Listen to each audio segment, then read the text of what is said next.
Hello friends, Usha ക്രാഫ്റ്റ്സിലേക്ക് സ്വാഗതം. ഇന്നൊരു pineapple കൊഴുക്കട്ട ഉണ്ടാക്കാം. അതിനു വേണ്ടി ഒരു പൈനാപ്പിൾ ഗ്രേറ്റ് ചെയ്ത് വെച്ചു, ശർക്കര എടുത്തു വെച്ചു, തേങ്ങ ഒരെണ്ണം എടുത്തു വെച്ചു, മധുരം ആവശ്യത്തിന് എടുത്താൽ മതി. ഇടിയപ്പത്തിന് കുഴയ്ക്കും പോലെ കുഴച്ചു വെച്ചു. ചൂടുവെള്ളം ഒഴിച്ച് കുഴച്ചതാണ് ഇടിയപ്പത്തിൻ്റെ മാവ്. ഇനി എങ്ങനെയാണ് ചെയ്യുന്നത് നോക്കാം. ഒരു പാൻ അടുപ്പിൽ വെച്ചിട്ടുണ്ട്.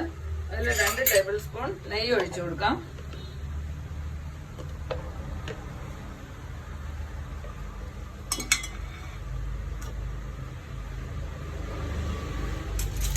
നെയ്യ് ഒന്ന് ചൂടായിക്കോട്ടെ. അതിൽ ഈ പൈനാപ്പിൾ ഇട്ട് കൊടുക്കാം. പൈനാപ്പിളിന്റെ വെള്ളമെല്ലാം പോയി നല്ല വെന്ത് വരണം. നല്ല വഴട്ടിയെടുക്കണം.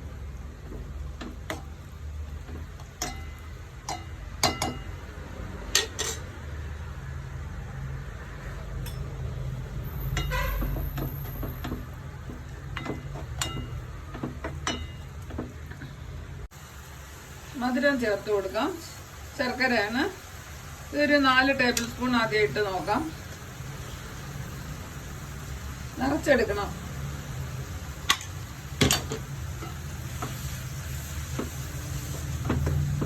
ഇതിൽ കല്ലൊന്നും ഇല്ലാത്തതുകൊണ്ടാണ് നേരിട്ട് ഉപയോഗിക്കാൻ പറ്റിയത്. നല്ല ശർക്കരയാണ്. 3 ഏലക്കയും കൂടെ പൊടിച്ച് ചേർത്ത് കൊടുക്കാം. പഞ്ചസാര ചേർത്ത് പൊടിച്ചതാണ്.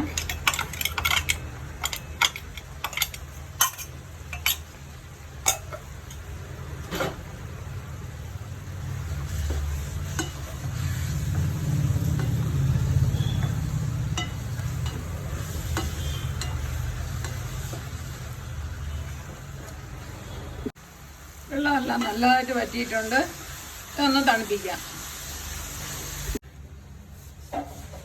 പൈനാപ്പിൾ കൂട്ട് നന്നായിട്ട് തണുത്തിട്ടുണ്ട്. ഇനി ഓരോ ഉരുളയായിട്ട് എടുത്ത് വട്ടത്തിൽ പരത്താം.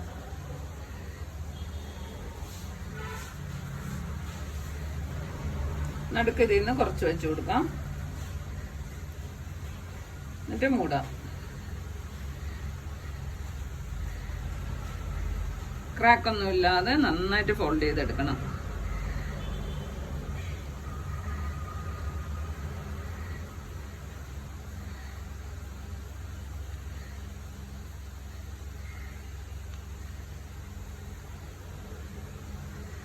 ഇങ്ങനെ എല്ലാം ഉണ്ടാക്കിയെടുക്കാം.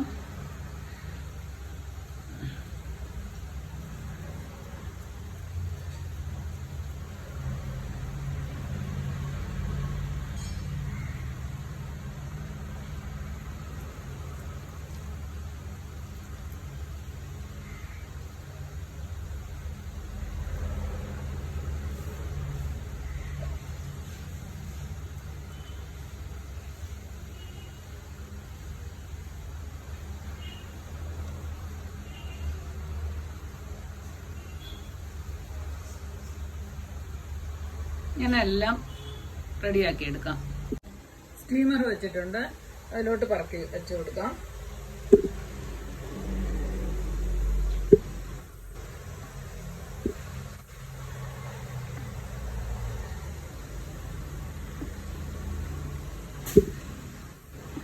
ഇതെല്ലാം വേവിച്ചെടുക്കാം.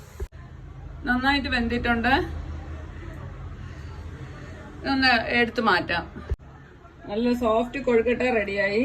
നമുക്കിന്നൊന്ന് കട്ട് ചെയ്ത് നോക്കാം.